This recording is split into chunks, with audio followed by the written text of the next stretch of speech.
এই যে মানে আগে কি ওটা খোলা ছিল কাহিনী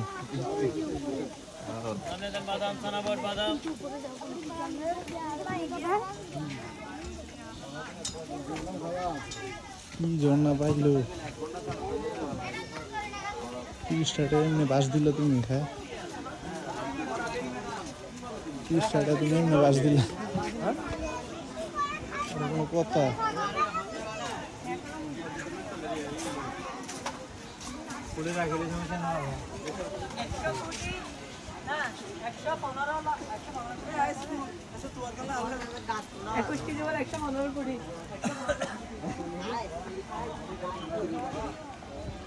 ওটা বুঝে বুঝে হন্দা বুঝে ওইটা যেমন না 2 মিনিট